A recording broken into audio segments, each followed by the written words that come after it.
여러분 안녕하세요. 2022년 4월 7일 목요일 부천 성인문예학교 차오름반 과학 수업을 시작하겠습니다.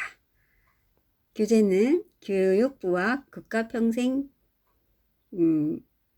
진흥원에서 펴낸 중학과정 과학 1입니다. 자, 지난 시간까지 우리 1단원이 다 끝났고요. 지난 시간에 평가를 했었죠. 단원 평가를 했는데 오늘은 2과 식물의 광합성과 증산작용에 대해서 공부하시겠습니다. 여러분들은 교과서 18쪽을 펴주시기 바랍니다. 18쪽. 네. 2. 식물의 광합성과 증산작용. 이런 단원이고요. 그 첫 번째 1번 식물의 광합성이 나옵니다. 책들 찾으셨나요? 네. 자, 식물의 광합성. 얘기는 좀 많이 들어보셨을 거예요. 광합성. 1단원에서도 광합성을 좀 얘기했었고요. 생각열기 어떤 걸 배우게 될지 한번 보실까요? 대부분의 동물은 배가 고프면 먹이를 찾아 돌아다니고 그 먹이로부터 영양분을 얻는다. 그렇다면 움직이지 못하고 한 곳에 고정된 채로 살아가는 식물은 어떻게 영양분을 얻을 수 있을까? 식물이 영양분을 얻는 방법에 대해 알아보자. 네. 동물은 자기가 다리가 있으니까, 발이 있으니까 배가 고프면 걸어서 먹이를 찾아서 돌아다녀요. 네, 뭐 먹을 게 없나 하고 여기저기 돌아다니다가 먹을 만한 거를 먹고 하는데, 식물은 한 곳에 뿌리 내리고 서 있잖아요. 그러니까 고정된 채로 살아가는 거죠. 그래서 어떻게 영양분을 얻을 수 있을까? 그거 참 이번 단원에서 한번 배워보도록 하겠습니다. 그림 보시면은 아주 푸른 초원에서 동물들이 풀을 뜯고 있는 모습이에요. 이렇게 동물들은 자기가 이제 풀을 저쪽에 있는 풀이 먹음직스럽게 생겼다 그러면 저쪽 가서 이제 이렇게 풀을 뜯고 그러죠. 네. 자, 학습 목표 오늘 학습 목표는 뭘까요? 읽어보실게요. 학습 목표 첫 번째, 동물과 식물이 영양분을 얻는 과정이 다름을 안다. 예, 동물과 식물은 어떻게 영양분을 얻을까? 다르다는 거죠. 동물과 식물이. 네, 동물은 발이 달려서 발이 있어서 여기저기 이동할 수 있고 찾아갈 수 있고 그래서 이제 먹이를 찾아서 이동을 할 수가 있는 반면에 식물은 그렇지가 못하죠. 한 군데 뿌리 내리고 이렇게 서 있잖아요. 그래서 얻는 과정이 틀려요. 달라요. 네, 그 다음 두 번째, 광합성 작용에서 필요 물질과 생성 물질을 말할 수 있다. 네, 광합성 작용을 함으로써 광합성 작용을 하는데 어떤 물질이 필요하고 또 그런 물질이 있어서 광합성 작용을 한 이후에는 어떤 물질이 생겨나는지 그것을 우리가 배우게 되겠습니다. 네, 오른쪽 옆으로 가실게요. 19쪽. 자, 식물은 무엇을 먹고 살까요? 동물은 다른 생물을 먹어 양분을 얻는다. 즉, 사자와 같은 육식 동물은 다른 동물을 잡아먹고 토끼와 같은 초식 동물은 식물을 먹고 소화한 후 이를 흡수함으로써 영양분을 얻는다. 네, 동물은 다른 동물을 먹어요. 그래서 양분을 얻죠. 네, 단백질, 뭐 이런 거, 지방, 탄수화물 이런 것을 이제 얻죠. 사자와 같은 육식동물은 다른 동물들을 잡아먹잖아요. 토끼는 초식동물이긴 한데 초식동물은 식물을 먹죠. 풀이나 이런 것들을 먹잖아요. 토끼풀. 네, 그리고 소화를 시키니까 이걸 자기 몸으로 흡수를 시켜서 영양분을 얻습니다. 자, 그럼 계속 읽어볼게요. 그러면부터 읽을게요. 그러면 입이나 창자와 같은 소화기관이 없고 다른 생물을 찾아다니는 운동기관도 없는 식물은 어떻게 영양분을 얻을 수 있을까? 그거예요. 그러면 입이나 창자와 같은 소화기관이 없고 다른 생물을 찾아다니는 그런 발도 없고 안 달렸고 그런 식물들은 어떻게 영양분을 얻을 수 있을까? 계속해서 보겠습니다. 식물은 동물과 달리 주로 잎 부분에서 광합성을 통해 살아가는데 필요한 영양분을 스스로 만들 수 있다. 그랬습니다. 네, 그렇습니다. 자, 여기서부터 여러분들 책에 줄을 쳐 놓으세요. 식물은 동물과 다르게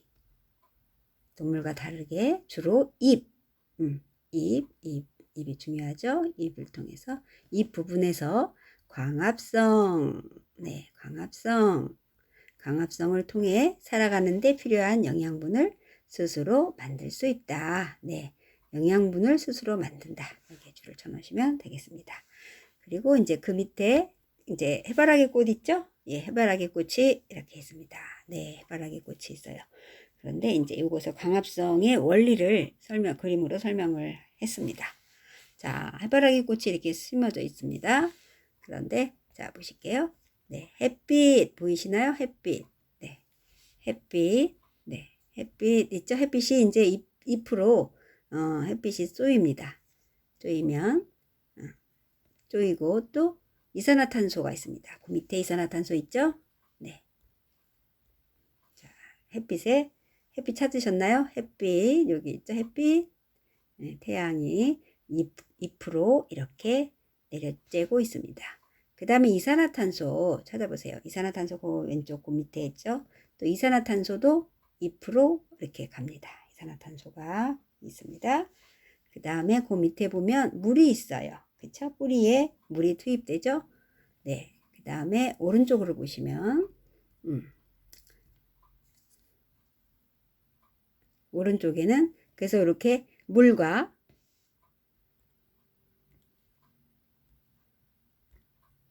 자, 밑에 물 있죠? 뿌리에 물과 이산화탄소와 햇빛 이 세 가지가 이렇게 식물에 필요한 게 이것을 흡수하면 여기서 뭐가 만들어지냐면 포도당, 오른쪽에 포도당이 있어요. 포도당 줄쳐 놓으세요. 그래서 여기서 이렇게 나온다 이거죠. 식물에서 포도당이 이렇게 만들어집니다. 그리고 또한 그 잎에서는 또 산소가 여기 산소 있죠? 산소에도 줄쳐 놓으시면 잎에서 산소가 배출이 되죠. 그래서 우리가 식물 근처 숲이나 이런 데 가면 산소가 많이 있죠. 그래서 우리가 숨쉬기도 편안하고 아주 공기도 맑고 하죠. 네. 자, 그러면 그 다음 장 넘어가겠습니다. 그 다음 장 20쪽이 되겠습니다.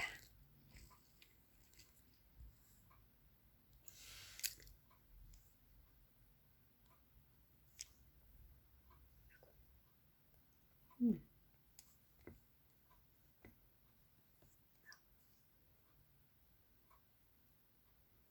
20쪽. 예. 그러면 광합성에 필요한 것은 무엇일까요? 그랬어요. 광합성에 필요한 것은 무엇일까요? 생물이 살아가는데 필요한 여러 활동에는 에너지가 필요하다. 그중 가장 중요한 에너지원은 포도당이라는 영양분이다. 그랬어요. 포도당에 줄을 쳐 놓으시면 좋겠어요. 포도당이라는 에너지원이 포도당이에요. 네. 우리가 이제 동물이나 식물들이 이렇게 살아갈 때 에너지가 필요하잖아요. 힘이 있어야 움직이고 운동도 하고 숨도 쉬고 밥도 먹고 일도 하고 하죠. 그 중에서 중요한 에너지원은 바로 포도당이라는 영양분입니다. 동물은 먹이를 통해 이 포도당을 섭취한다. 네, 동물은 먹이를 통해서 포도당을 섭취합니다. 이렇게. 네. 그 다음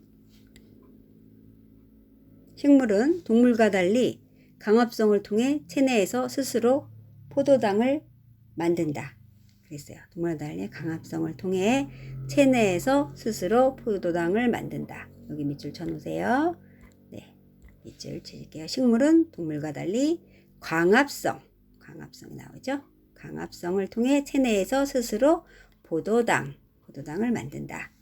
광합성은 빛 에너지를 이용해 빛 에너지 줄 쳐놓으시고요. 포도당을 합성한다는 뜻이다. 예, 그래서 광합성이 한자어로 이렇게 씁니다. 빛광자 여러분들 빛광 아시죠? 빛광. 예, 빛광 이렇게 빛광 빛이라 햇빛이라는 뜻이에요. 예, 그리고 합은 합한다 그런 뜻이에요. 합 이렇게 합성 네 합성한다 그런 거죠. 예, 그래서 광합성 포도당을 합성한다는 뜻이다. 따라서 광합성을 하기 위해서는 반드시 뭐가 필요해요? 빛이 필요하다. 빛이 필요하다. 흐린 날이 오래 계속되면 식물은 광합성을 제대로 할 수 없어서 포도당을 만들 수가 없어요. 네. 그래서 식물은 에너지원이 부족해 생명활동을 제대로 할 수가 없다. 이렇게 되어 있습니다. 자, 그 식물의 광합성이라는 또 그림이 하나 있어요. 그 밑에 보시면 네, 좀 보실까요? 네. 이게 화면이 작아서 좀 축소를 해야 되는데 축소하면 또 글자가 안 보이겠죠? 자, 왼쪽에 물의 이동 통로 보이시나요? 네, 물의 이동 책을 보세요. 여러분들은 교과서 보시면 왼쪽에 물의 이동 통로 그리고 또 양분의 이동 통로 있어요. 예, 그게 바로 식물의 줄기예요. 줄기가 저 파란색 화살표로 따라서 위로 올라오죠. 물은 네, 그리고 빨간색 화살표는 양분을 아래로 또 잎으로도 가고 잎에서 또 내려오기도 하고 화살표가 여기저기 막 있습니다. 그쵸? 네. 그래서 여기 이제 이파리 쪽에 보시면 오른쪽에 이파리 보이시는데 가운데 보시면 햇빛 이렇게 있어요. 반짝반짝 태양이 있어요. 햇빛이. 네. 찾으셨죠? 네. 그게 이제 잎사귀로 이렇게 내리쬐입니다. 내리쬐면 여기에 이제 바로 아까 또 나왔듯이 물과 이산화탄소와 이제 햇빛이 세 개가 딱 합하면 뭐가 된다 그랬어요? 네, 포도당이 된다 그랬어요. 여기 물, 이산화탄소 이렇게 네, 물 더하기 이산화탄소 아까 위에 태양에서 햇빛이 들어왔죠? 그렇게 되면 포도당이 만들어진다. 예, 포도당이. 그리고 또한 산소도 배출한다. 그래서 우리 인간이 숨쉬기가 좋고 공기도 맑아지고 네, 그렇죠? 네. 그리고 이제 조금 내려가면 여기 하얀 구멍이 있어요. 잎사귀에. 여기하고 여기 왼쪽하고 오른쪽에 하얀 잎사귀가 보이나요? 어디냐면 여기하고요. 여기하고 보이시나요? 네.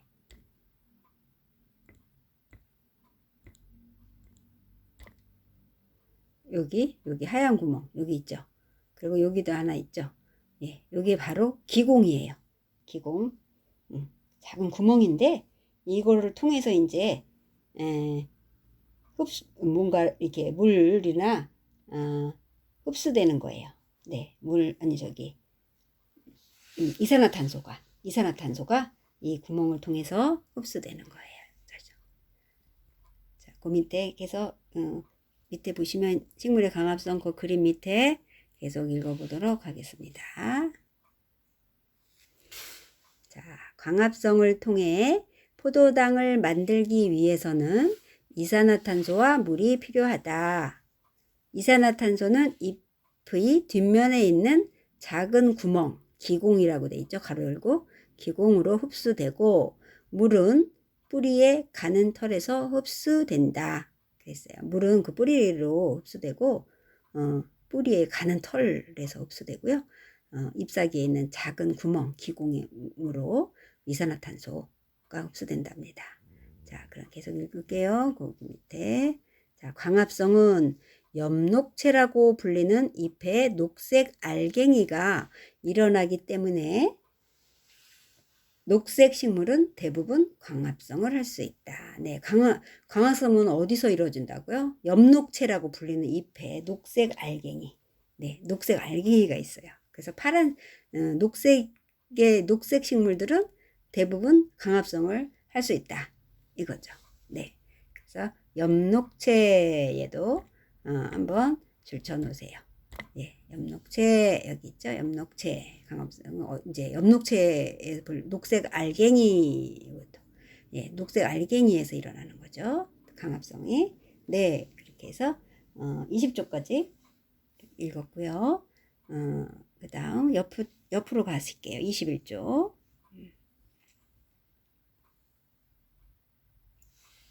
21쪽 광합성으로 무엇이 만들어질까요? 이렇게 제목입니다. 예, 광합성을 해서 도대체 뭐가 만들어지나? 자, 광합성에 의해 만들어진 포도당은 네, 포도당이 만들어진다 그랬죠.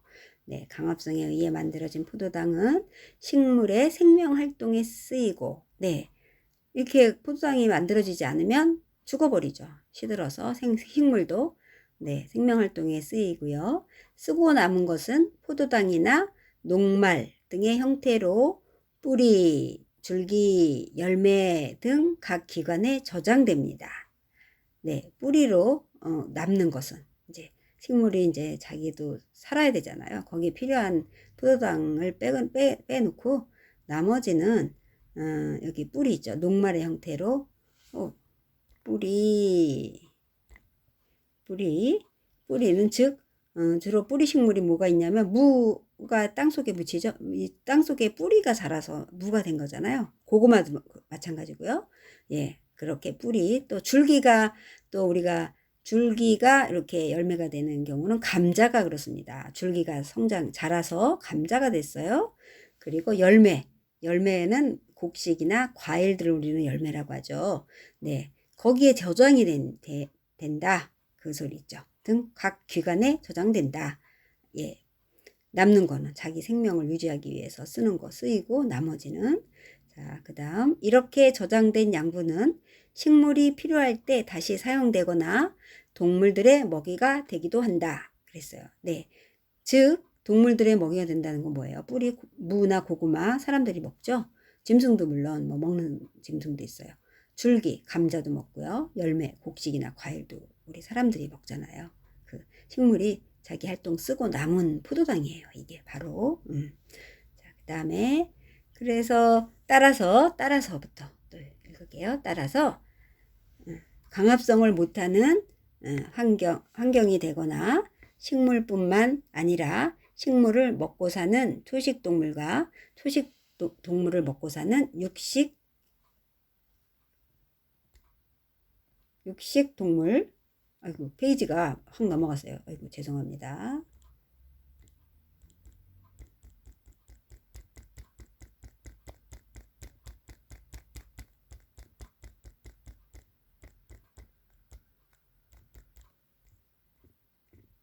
그리고 21쪽까지 가야 되는데 네, 바로 가야겠어요. 21쪽 네, 21쪽 같습니다. 네, 이게 갑자기 뒤로 막 넘어갔어요. 네. 그래서 이제 광합성에서 우리가 무엇이 만들어진 거를 지금 알았죠? 네, 뭐가 만들어졌어요? 네, 포도당이 만들어져서 자기 생명활동하고 나머지는 다른 동물들이 먹을 수 있게 돼요. 남은 걸 저장해서 뭐 뿌리라든가 줄기라든가 열매에 저장하니까 그게 바로 우리는 뭐 과일, 사과라든지 배라든지 이런 거, 감 이런 것들을 우리가 따먹고 또 고구마, 무, 감자 이런 형태로 우리가 사람들이 먹게 됩니다. 그래서 이제 이렇게부터 다시 한번 읽을게요. 자, 이렇게 찾으셨나요? 이렇게 저장된 양분은 식물이 필요할 때 다시 사용되거나 동물들의 먹이가 되기도 한다. 네, 방금 설명드렸죠? 네, 사람들이 무, 고구마, 뭐 감자, 곡식, 또 과일 다 먹잖아요. 그래서 따라서 광합성을 못하는 환경이 된다면 식물뿐만 아니라 식물을 먹고 사는 초식동물과 초식동물을 먹고 사는 육식동물 모두가 생존을 위협받게 된다. 네, 그렇죠. 해가 안 나오면 환경에 광합성을 못하니까 이런 포도당이 안 만들어지고 과일이나 열매나 고구마나 무나 감자나 이런 게 이게 만들어지지가 않겠죠. 그죠? 쬐끄맣게 뭐 뿌리가 그대로 있다든가 자라지가 못해서 배들배들 그렇게 되는 거죠. 모두 생존을 위협받게 되죠. 그렇게 되면 사람들도 먹을 게 없잖아요. 네. 그다음 그 밑에는 광합성이 우리 생활에 주는 영향이라고 해서 네, 사슴이 풀을 뜯어먹고 있죠. 네. 동물들은 이렇게 이제 이게 식물이 광합성을 한 그 결과물을 이제 다른 동물들이 누리는 거죠. 그렇죠? 네. 이 사슴들이 이렇게 풀을 뜯어먹고요. 또 사람들이 숲속에 가면 공기도 맑고 산소도 많이 생겨서 너무너무 좋잖아요. 그렇죠? 네, 상쾌하고 기분도 좋아지고 그런 사진으로 나타낸 겁니다. 자, 그 밑에 다시 밑에부터 또 볼게요. 자, 광합성에 의해 포도당 외에 산소도 만들어지는데 그중 일부는 잎의 구멍을 통해 즉 기공이라고 했습니다. 아까 기공을 통해 방출되어 다른 생물이 숨을 쉬는데 사용된다. 네, 우리가 그래서 산에 가면 너무 숨쉬기도 편하고 산소가 많아서. 네, 그 다음 이처럼 식물이 광합성을 통해 만드는 포도당과 산소는 다른 생물이 살아가는데 꼭 필요한 물질이 된다. 네, 식물이 광합성 작용을 해야 포도당으로 우리는 열매나 감자, 고구마 이런 것들을 먹을 수 있고요. 또 산소를 또 배출을 해주니까 다른 생물이 살아가 우리가 꼭 필요한 물질인 거죠. 그렇죠? 네, 그 다음 그 밑에 한편 산소를 들이마시고 이산화탄소를 내보내는 호흡작용은 동물뿐만 아니라 식물도 한다. 네, 이런 산소를 들이마시고 우리도 이제 들이마셨다가 또 몸속에 있는 나쁜 이산화탄소 내보내죠. 그걸 호흡이라고 합니다. 호흡, 숨을 마시고 내쉬고 하는 거. 호흡은 동물뿐 아니라 식물도 해요. 이렇게. 그렇죠? 그래서 빛이 없는 환경에서 식물은 광합성은 하지 않고 호흡작용을 통해 이산화탄소만 내보내게 된다. 따라서 밀폐된 공간에 너무 많은 식물을 두게 되면 밤에 이산화탄소의 양이 많아져서 산소 부족으로 위험할 수 있으니 주의해야 한다. 그랬습니다. 네, 그렇죠. 너무 밀폐된 공간에서 식물들이 화원 같은 데를 생각하시면 될 거예요. 이 밤에 이산화탄소가 많이 발생해죠. 그러면 산소가 또 부족해져요. 그래서 가끔 사고가 나죠. 그렇죠? 거기 특히 또 뭐 연탄도 떼고 그러니까 연탄을 많이 떼잖아요. 화원에. 그러면 이제 그게 이제 더 산소가 부족해지는 거죠. 예. 이산화탄소는 이제 식물들이 마구마구 배출을 하니까 이산화탄소만 많아지고 산소는 없어지니까 위험하죠. 네. 네, 그렇게 해서 오늘 식물의 광합성이 뭔지, 식물은 어떤 걸 먹고 살지 궁금했었잖아요. 바로 그 열쇠는 광합성에 있습니다. 광합성을 통해서 필요한 영양분을 얻고요. 그 나머지를 우리 다른 동물들이 먹게 되는 거예요. 네, 오늘 광합성에 대해서 공부해봤고요. 네, 다음 또 이 시간에 뵙겠습니다. 여러분 수고 많으셨습니다.